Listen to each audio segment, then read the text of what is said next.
বাঘের মুখে বললো মেজদা। আমরা হলে নিশ্চয়ই কোনো গল্প দিয়ে চুপ করিয়ে দিত। তোমার সামনে তো একেবারে ন্যাজে গোবরের অবস্থা, বুঝলি? যা মক্ষম ধরান ধরেছিলাম না। এই শেষদা, এখানে কি হলো বলো না? আরে মা কি বললো বলো না? মা মা তো যা শোনালোই। আর তুই যদি তখন মেজদার মুখটা একবার দেখতিস, আরে একেবারে অস্তমিত সূর্য, মুখের সমস্ত আলো যেন ক্রমশই নিভে আসছে। চি চি চি চি, এই বউয়ের জন্য মেজদাটাকে আর কি কি করতে হবে? আপদ, হ্যাঁ আপদ একটা মাথায় উঠে বসছে, বুঝলি? মাথায় উঠে বসছে। মেজদা মেজ বউ রে, মূর্খ। মেজদা, এই মেজদা মাথায় উঠে বসবে কি রে? হ্যাঁ, কি যে বিড়াল একখানা, দিন রাত তো বউয়ের ভয়ে ন্যাচ গুটিয়ে ঘুরে বেড়াচ্ছে। ঠিক বলেছো।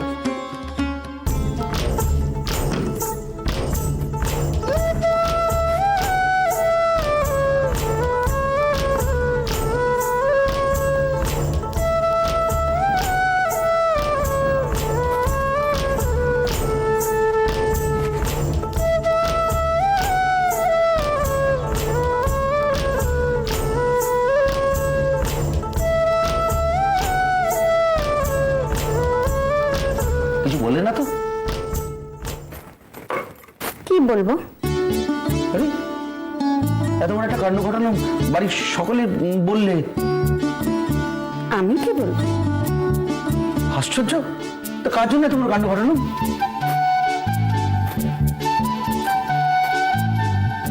কার জন্যে? তোমার জন্য।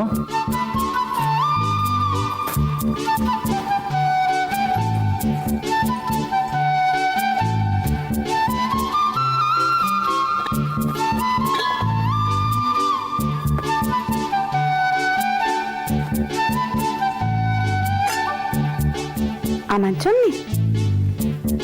নয়তো কার?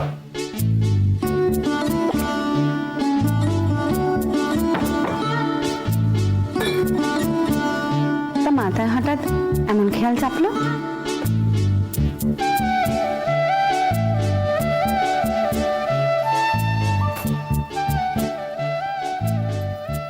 মেজবো, মাথাটা কি আর নিজের বসে আছে গো? এজন্য কি মেজ বউ তাই? সে কি আর বলতে? কতদিন ধরে তোমার গম্ভীর মুখখানা ছাড়া তো আর কিছু দেখি না। কি বুঝি এমনি এমনি? আচ্ছা বাবু, আচ্ছা, সে দোষ না হয় সব আমার। আমি কি তাই বললাম? না বলনি, তবে বুঝিয়ে দিয়েছ। মেজে বউ, তোমার মন পেতে না জানি আর আমায় কত কি করতে হবে। আমার মনে এমন কি মহাজ্ঞ জিনিস যেটা পেতে হবে? সে কেবল আমিই জানি। মনের টান, প্রেম, ভালোবাসা সবকিছু তুমি বোঝো না। বেটা দুটো মানুষের ভালোবাসার সম্পর্ক, সেটা তুমি মানো। তুমি আমায় খুব ভালোবাসো। দেখো, সে কথাখানাও কি বলে দিতে হবে?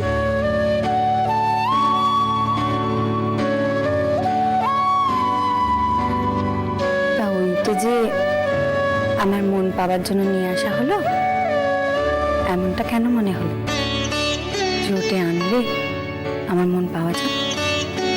কেন? এটা তো তোমারই শখ, বলনি তুমি?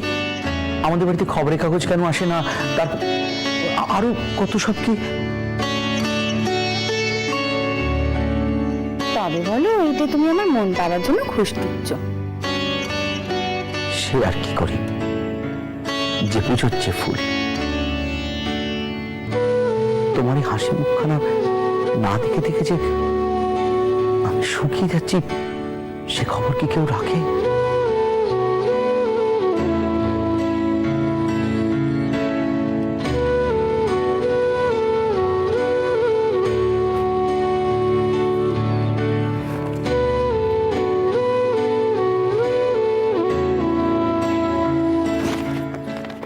নাকি ঘরে দৌড় দিয়ে পড়তে হবে? সর্বসমক্ষে নাই বা পড়লে এই কথাটা রাখো। শেষ চাকরটা তো দৌড়ই ফেলেছেন, এ তুমি কার জন্য এনেছো? আরো ধুলে ফেলেছেন, এই ঘরের মধ্যে বিদ্যে চর্চা হয় সব। তবে আর কেন লুকোচুরি করা? মেজবউ তুমি ঘরের বউ, বউ মানুষ, সর্বসমক্ষে ঠ্যাং ছুড়ে খবরের কাগজ পড়বে, সে বড় খারাপ ঠেকবে।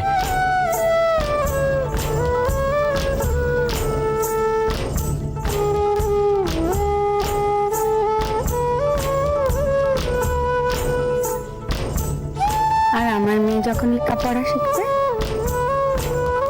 স্কুলে যাবে,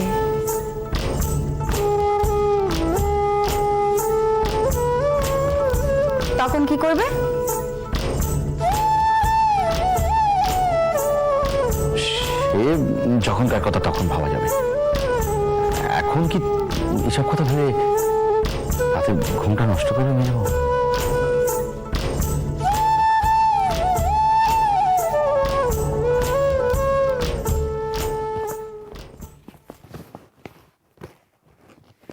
আবার কোথায় চললে? কাগজটা পড়বো না? শুতে আসবে না? আগে এটা পড়ি। রাতের কালে পড়ার কি আছে? দিনের কালে পড়তে তো তুমি নিষেধ করলে। হ্যাঁ, তাহলে এখন বেশ, তবে তুমি বলো কখন?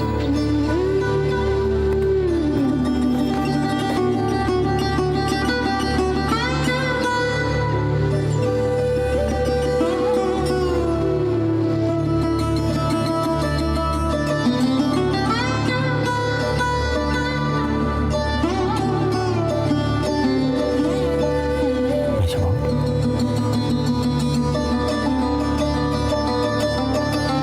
যখন খুশি পড়বে, তবে এখন নয়।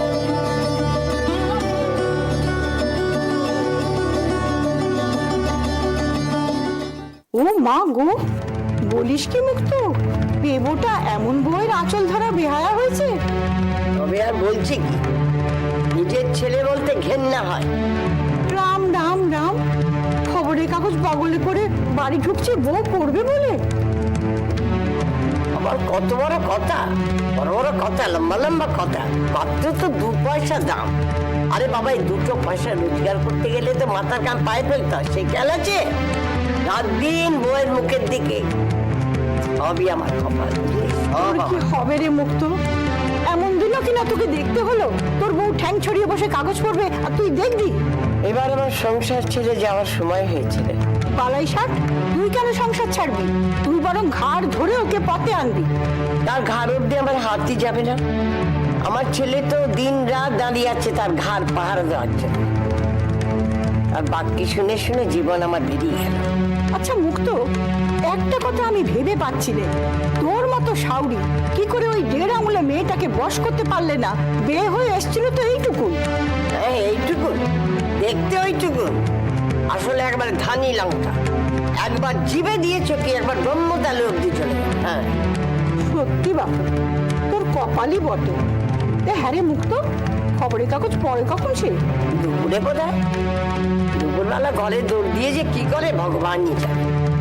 বিয়ে হয়ে এসে দেখে আসছে, ওনার অভ্যেস দুপুরবেলা খেয়ে দিয়ে উঠেই দৌড় বন্ধ করে। ও, তার মানে সংসারের বাকি কাজকর্ম কিছুই করে না? সেও তো করে, লম্ফ পরিষ্কার করে, আচার বানায়, মুড়ি দেয়, বিছানাপত্র রোদ্দুরে দেয়, সলতে পাকায়, আবার সেলাই ফোড়ায়। বাবা, পরে কখন? সেটাই তো বুঝে পাই না।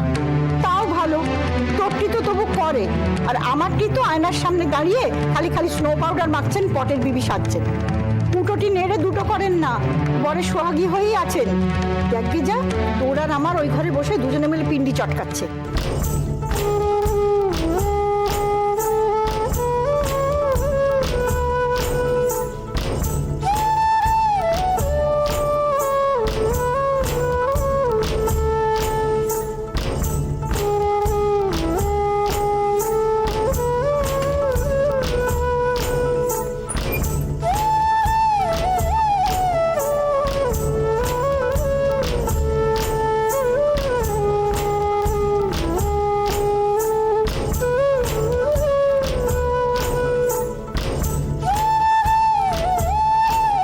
সুন্দর দেখাচ্ছে তোমার।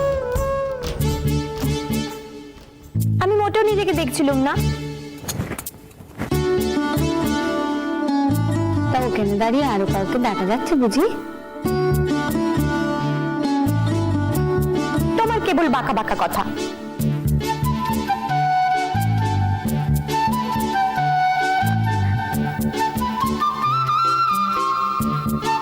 আমি তো এগুলো দেখছিলাম। এগুলো বুঝি তুমি মাখো? তা আমার ঘরে যখন আছে আমি মাখি নিশ্চয়ই।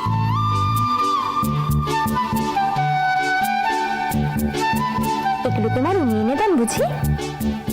আবার কে আনবে? উনি বুঝি প্রায়ই এসব আনেন? তা আনেন।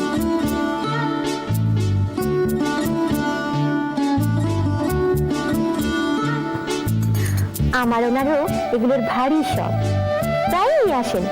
খুব দামি দামি সব কটা বিলিতি। এগুলো নাকি বিলিতি, তবে খুব দামি দামি নয়। শুনেছি এসব জিনিস বিলিতি নাকি সস্তা।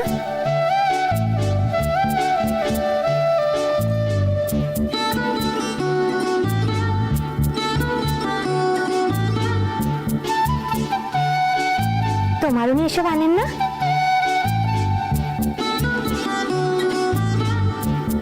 না।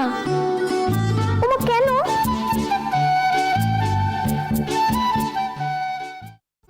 তোমার উনি এসব আনেন না?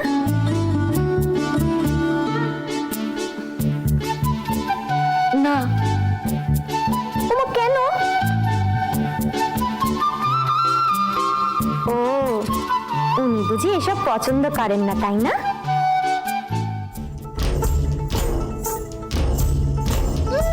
আসলে দিদির এসব দরকার করে না, বুঝলে না? দিদিকে এইসব মেখে সুন্দর হতে হয় না। ওসব খুশি তুমি আমি যা হব, দিদি এমনিতেই তার চেয়ে ঢের বেশি সুন্দর।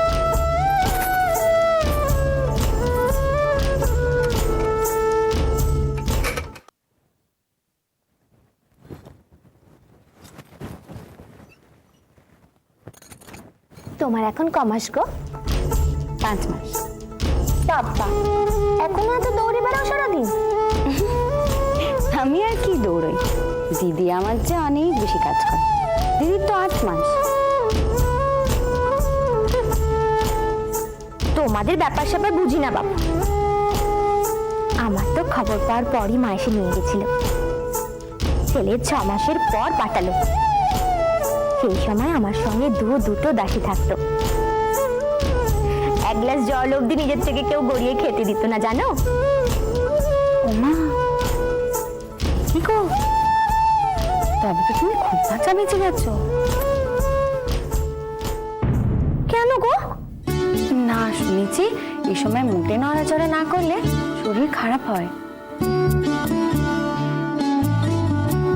চলাফেরা করাই ভালো, শরীর ঠিক থাকে, বাচ্চাও ভালো থাকে। তুমি এসব কোত্থেকে শুনলে? বড়দের কাছেই শুনেছি। তোমার সবই উল্টো ব্যাপার।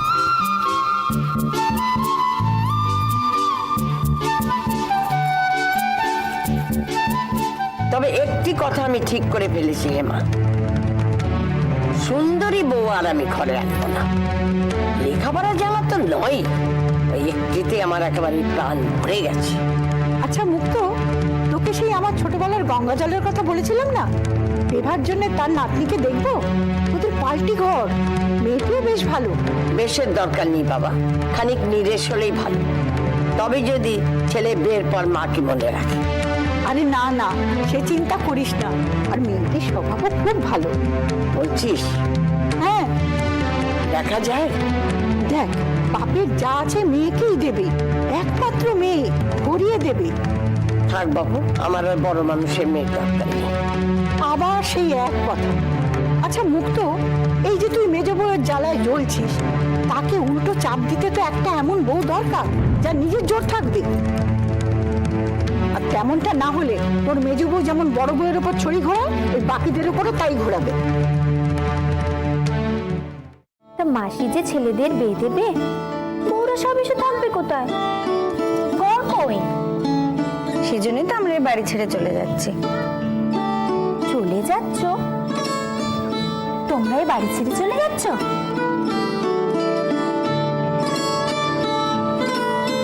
তোমরা বুঝি ভিন্ন হয়ে যাচ্ছ?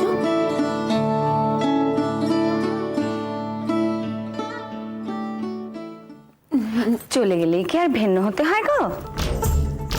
তোমার কর্তা রাজি হলেন? না হবেন কেন?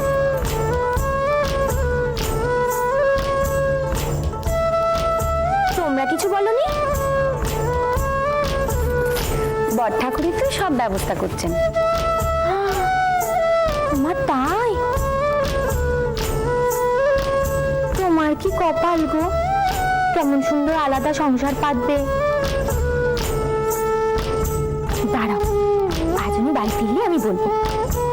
এতকাল বাইরে বাইরে থাকার পর নিজে মা বাবার কাছে থাকার শখ হয়েছে বুঝি না বাপু? ভালো লাগে বলো? সারাক্ষণ বাড়ি ভর্তি লোক, একটু কথা বলতে পারি না? এই শ্বশুর এই শাশুড়ি, কারো কখনো পায়ে ব্যথা তো কারো কোমরে। তো তাদের ব্যথা করলে তুমি কি করো? তেল মালিশ করে দাও? না না, আমার তখন মাথা টনটন করে, বিছানা ছেড়ে মোটে উঠতে পারি না তখন আমি।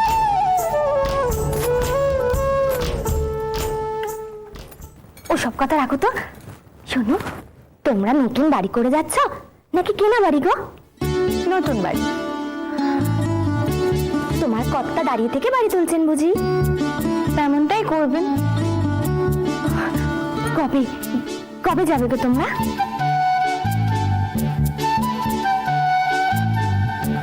যবে মা পাঁজি দেখে দিনক্ষণ ঠিক করে দেবেন।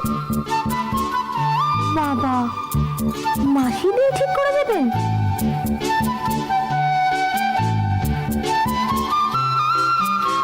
বাহ, করে দেবেন না? যেমন তেমন দিনে তো আর রাধারমনকে ঠাই নাড়া করা যায় না।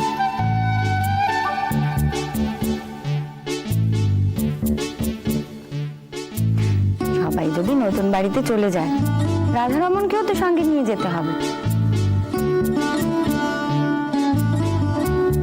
তিনি তো আর নিজে নিজে জল বাতাসা নিয়ে খেতে পারেন না।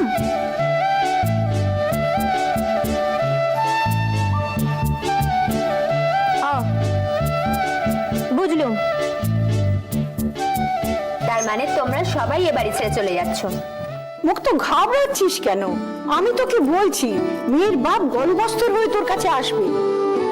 ও, দেখি শুভকে বলে দেখি, কে তার বাবা জীবনে আসবে তাকেও বলে দেখি, দেখো। তবে এখন বাড়ি খেলার চিন্তা এবার অস্থির হয়ে যাচ্ছে।